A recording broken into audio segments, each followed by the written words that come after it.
जी अस्सलाम वालेकुम, सत श्री अकाल। मैं एमन रिजवी और एक भारत की बेटी होने के नाते और एक किसान की बेटी होने के नाते अपने किसान भाइयों के पास ओखला दिल्ली से आई हूँ और मुझे इस चीज़ का बड़ा दर्द है कि मेरे भारत का जो अन्नदाता है वो इस वक्त सड़कों पर है। तो मैं यही कहना चाहूँगी, शुरुआत में यहीं से करूँगी कि मैं खुलकर करूँगी तेरे हर जुल्म की मुखालफत, मैं खुलकर करूँगी तेरे हर जुल्म की मुखालफत। तू वक्त का तख्ता नशीन है, मेरे भारत का तू खुदा नहीं।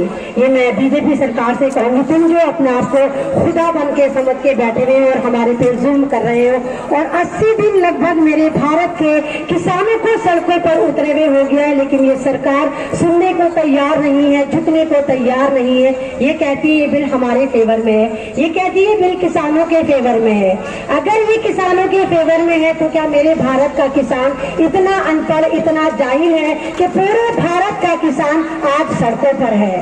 भारत एक कृषि प्रधान देश है और 70 या 75% मेरे भारत में किसान पाए जाते हैं और मेरे भारत का नारा जय जवान जय किसान। और मेरे भारत को सोने की चिड़िया कहा जाता है। जैसे आप सब जानते हैं यहाँ कोई सोने की खदानें तो है नहीं, गानों में भी यही होता है, जहाँ डाल डाल पर करती है सोने की चिड़िया बसेरा, वो भारत देश है मेरा, वो भारत देश है मेरा।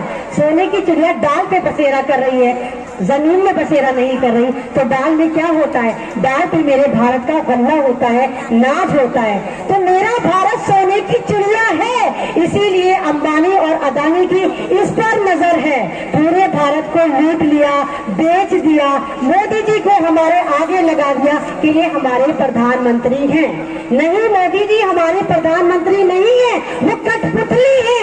एक हाथ उनका अंबानी के हाथ में, दूसरा हाथ अदानी के हाथ में, वो नाच नचा रहे हैं और हमारे मोदी जी कठपुतली की तरह नाचे जा रहे हैं। ये अंबानी को, वो अदानी को, ये अंबानी को पूरा भारत नीलाम कर दिया।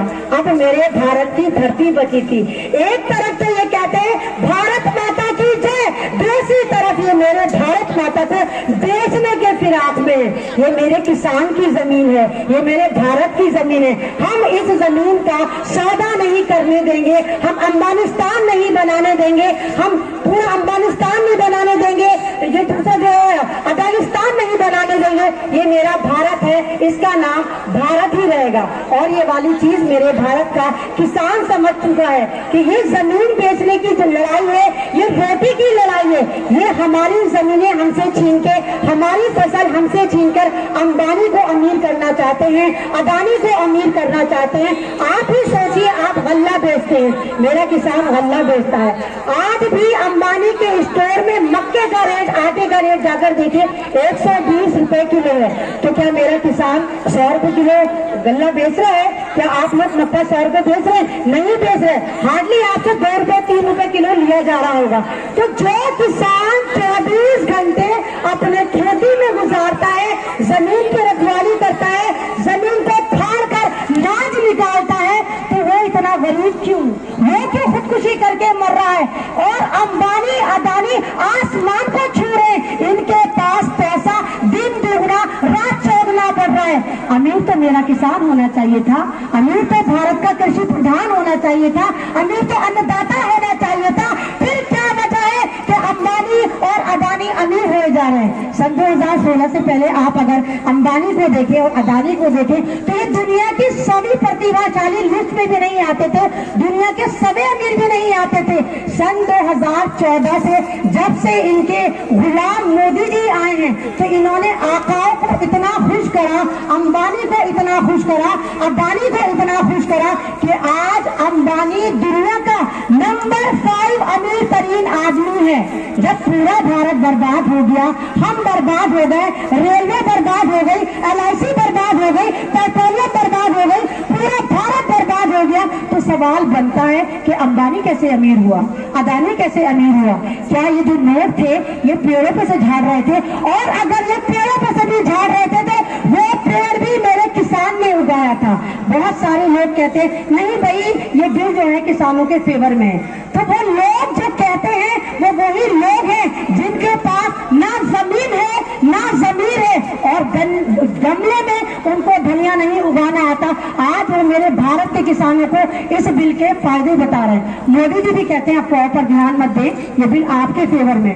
तो सवाल ये, मोदी जी जब आप सब जगह जा सकते हैं, अंबानी के पोते के मुबारकबाद में जा सकते हैं, तो किसान आपको पुकार रहा है। ये बिल हमारे फायदे में, हमने माना। अगर आप कह रहे हैं ये वाली बात, आप हमारे बीच में आके हमें समझाइए कि ये बिल हमारे फेवर में। और जो लोग हमें कहते हैं हम देशद्रोही हैं, आतंकवादी हैं, मुसलमानों को भी टैग करा जा रहा है कि मुसलमान आ रहे हैं, तो सवाल ये है कि जब मुसलमान बीजेपी के दामाद हो सकते हैं तो किसान क्यों नहीं हो सकते? ये भारत हमारा है, क्योंकि सभी का खून शामिल है यहाँ की मिट्टी में, किसी के बाप का हिंदुस्तान नहीं है। और मैं आप तमाम लोगों से जो मुझे सुन रहे हैं, मेरी वीडियो बनाकर आगे सर्कुलेट कर रहे हैं, मैं आप सबसे यही कहूंगी कि न समझोगे तो मिट जाओगे। ऐ हिंदुस्तान वाले, तुम्हारी दास्तां तक भी ना होगी। दास्तानों में किसान तुम्हें पुकार रहा है, भारत तुम्हें पुकार रहा है, 140 करोड़ लोग तुम्हें पुकार रहे हैं, क्योंकि इस वक्त रोटी खतरे में।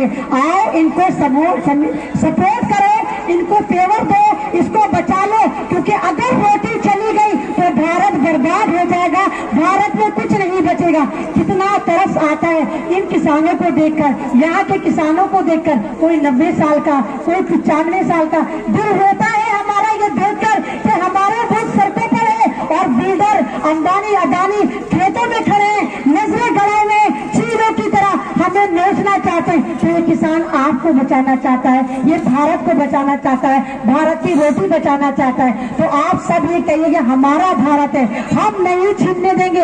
और अगर ये बिल इतना ही फायदेमंद है, हमें ये वाला फायदा नहीं चाहिए। मोदी जी खुदारा आप हमें वही वाला बिल दे दिए जो आपने मॉडिफाई करा है, नहीं चाहिए। बस मैं लास्ट में यही कहूंगी,